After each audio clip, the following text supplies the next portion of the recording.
উনি আমাকে স্নেহ করেন, পছন্দ করেন, ভালোবাসেন। ওনার প্রতি আমার সম্মান, শ্রদ্ধা, ভালোবাসা এটা সারা জীবন থাকবে। উনি আমাদের অভিভাবক ছিলেন রাজনীতির, উনি অভিভাবক হিসাবে থাকবেন। কিন্তু বিষয়টা হলো আমরা ওনার কাছে যোগাযোগ স্থাপন করতে পারিনি, ওনার কাছাকাছি আমি যেতে পারিনি, আমাকে বাধাগ্রস্ত করা হয়েছে। উনি যদি জানতেন, উনি যদি একটু শুনতে পেতেন, অবশ্যই আমাকে ডেকে নিয়ে আমি ওনার কাছাকাছি থেকে আমার সাথে প্রায় স্কাইপেতে কথা হতো। আমি যখনই যে আবদার করেছি আমাকে কখনো উনি ফেলে দেননি, নিরাশ করেননি, আমাকে উনি সেটাই দিয়েছেন। কিন্তু আমি এবার ওনার কাছাকাছি যেতে পারিনি, এটা আমার জন্য দুর্ভাগ্য।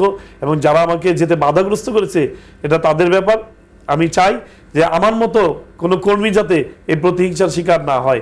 সারা বাংলাদেশের অগণিত নেতাকর্মী যারা এইভাবে নিগ্রহের শিকার, ষড়যন্ত্রের শিকার, যারা এখনো তাদের যৌবনের শ্রেষ্ঠ সময়গুলো পার্টির প্রতি ব্যয় করে আজকে নিঃস্ব হয়ে আছে, কিন্তু পার্টি ক্ষমতায় আছে, কিছু অনুপ্রবেশকারীদের কারণে তারা পার্টি ঠিকমতো করতে পারছে না, অবহেলিত হচ্ছে, নির্যাতনের শিকার হচ্ছে, লাঞ্ছনার শিকার হচ্ছে।